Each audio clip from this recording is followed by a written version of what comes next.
Hello and welcome. We know the role of grandmother is to teach families, and in our grandmother talks, both Rev Dele and Inyame Selassie are sharing that to become earthwise, we must learn about ourselves so that we have a greater opportunity to understand our connection to nature. Welcome. Bonjour, Aquaba, and welcome, welcome, welcome. I am so glad you have joined us today. Today is a cool autumn day where the birds are singing and the sun is shining brightly, and I hope you can share in this moment with us. Today, we're going to talk about care and connection as a part of becoming Earthwise. And both Grandmama and Yame and I have had experiences caring for nature in some unusual ways. And I wanted us to talk about that today. But first, we want to talk about the connection. And I know that I want to ask Mama and Yame, do you think there's some tips to becoming truly connected to Earth and Earth Mother? Of course, of course there are. And the tips, I don't know if I would actually necessarily call them tips, but let's say the clues to one being able to determine their connection with Earth would be how do you relate? Do you go out and sit in a lawn chair and you feel like that's a connection to Earth?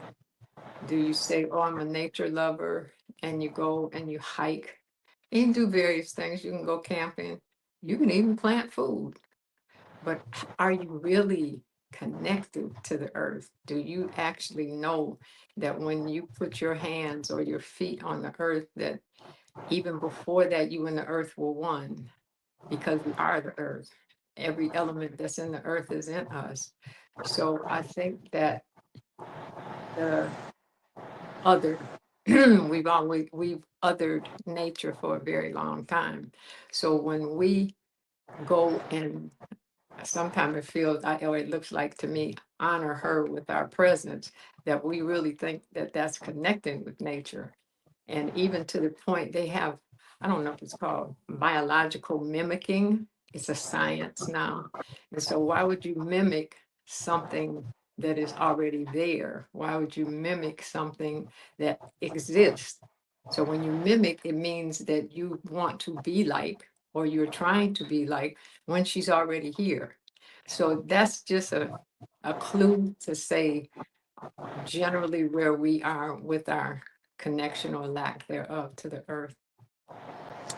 I love the way you bring those words into a really precise understanding because really human beings mirror nature. And so when we go into the natural world, uh, we should be looking for how is this like me? How am I like this? We know that in the human body, our brain cells look like tree saplings.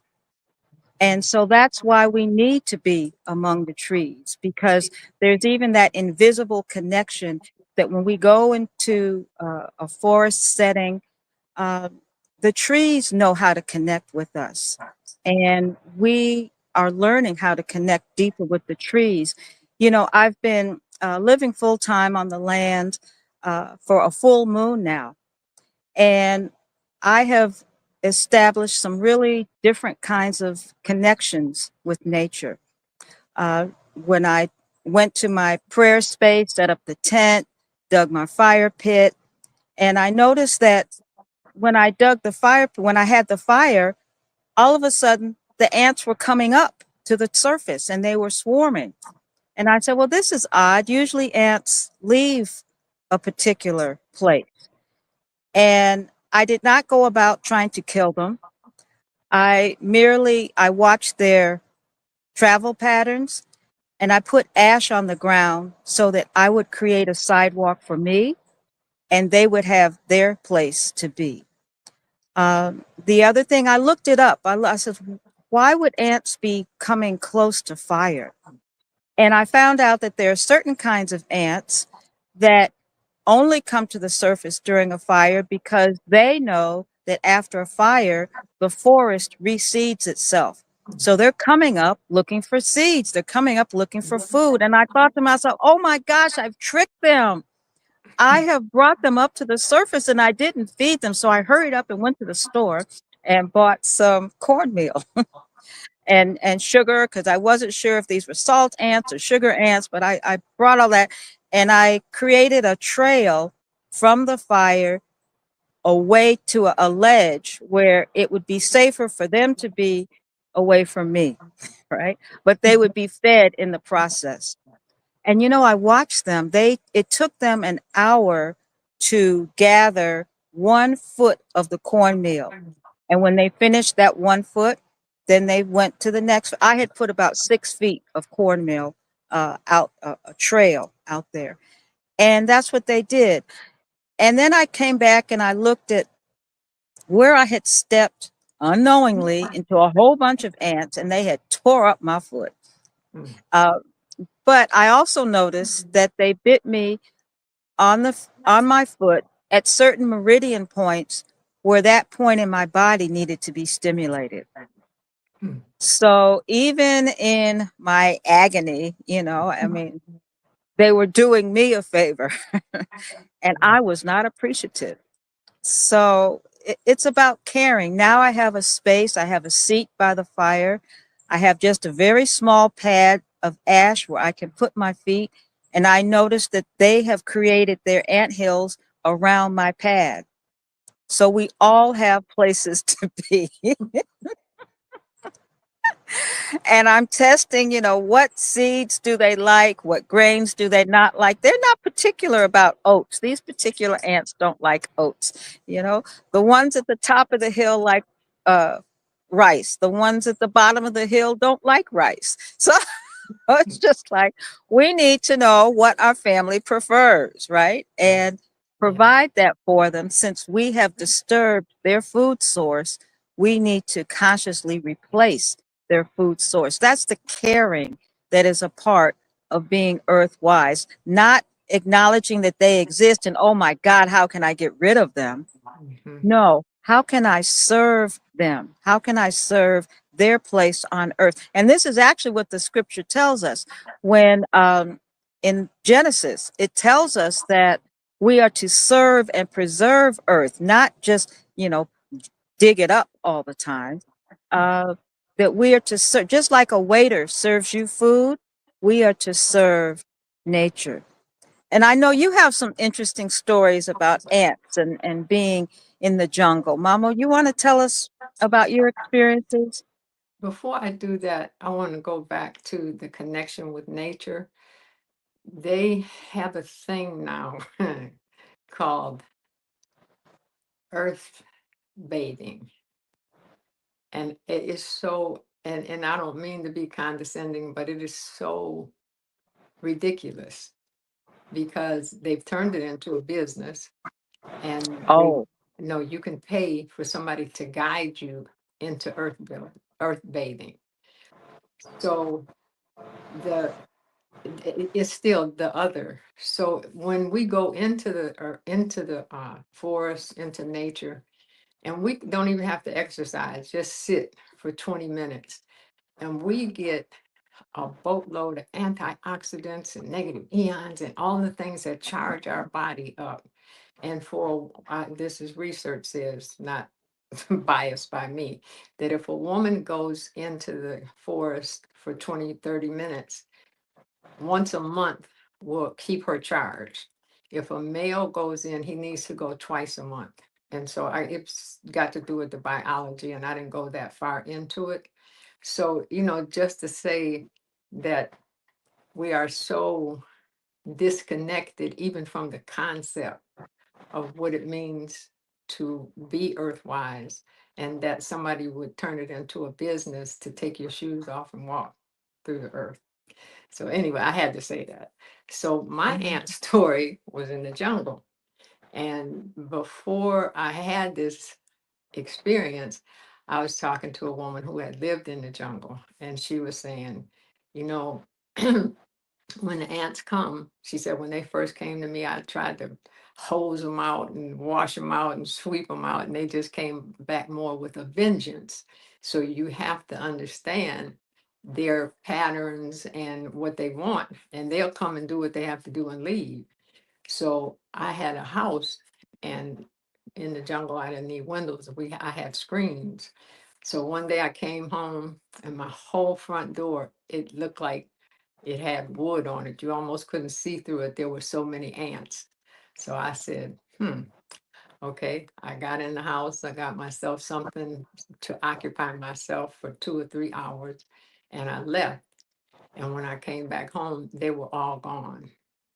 And so nature has a pattern. All of the critters and creatures, they have a purpose, unlike us sometimes. They have a purpose. They have a Well, purpose, they and they, know their purpose. How about yeah. that? And they, yeah, they're very clear on it. So, they come and do the thing and then they leave. And there's ants, they say in Brazil that once a year, these ants eat bacteria, and they come in and they swarm through the hospitals, and they just close down for that day because they're going to get things that the cleaners wouldn't get, because they're going to get little tiny pieces of bacteria.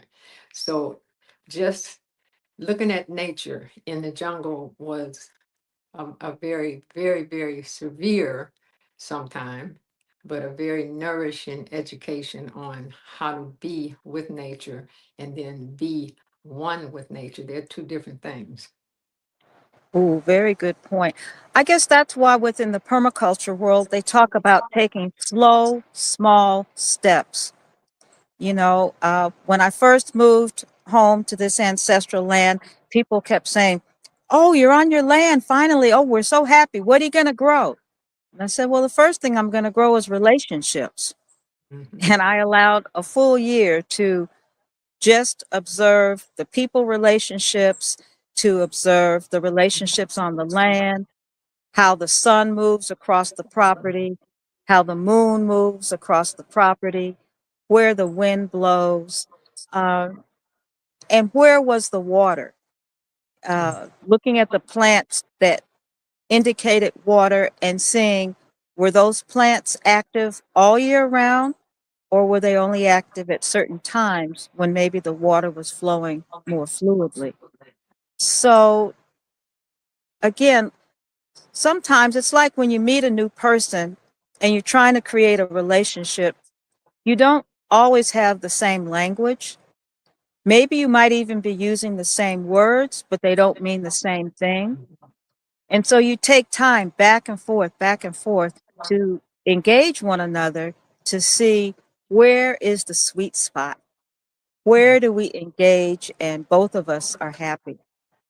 And so I would like us to do that even in our homes, in the cities, in the suburbs, even in the country. Where is the sweet spot between us and all of the beings that are around us? I think that's what becoming earthwise is all about. And we ought to share with each other, because we can't learn, one person can't learn everything there is to know. That's why we need each other.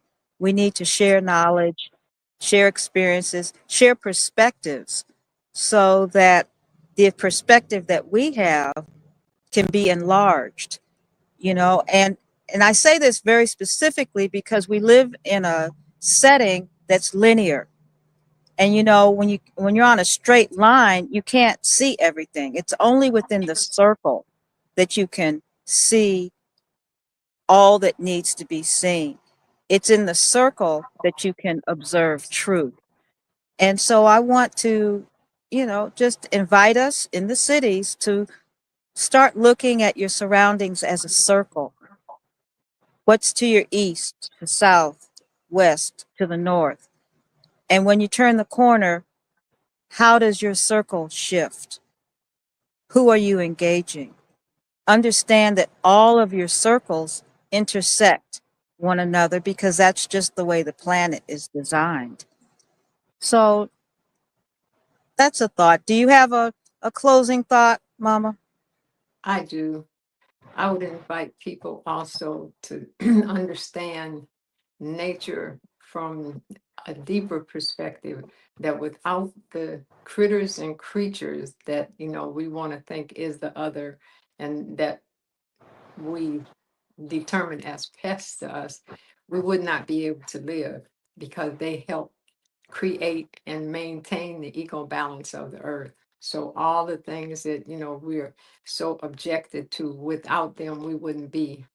So when we're looking at the earth, just our backyard, maybe, there's trillions of life forms in that earth. And when we don't understand that and we walk on it in a non-sacred way. And so if we understood the connection between their life and our life, then I think that we would go deeper in and have a different perspective on our connection with Earth. I love that.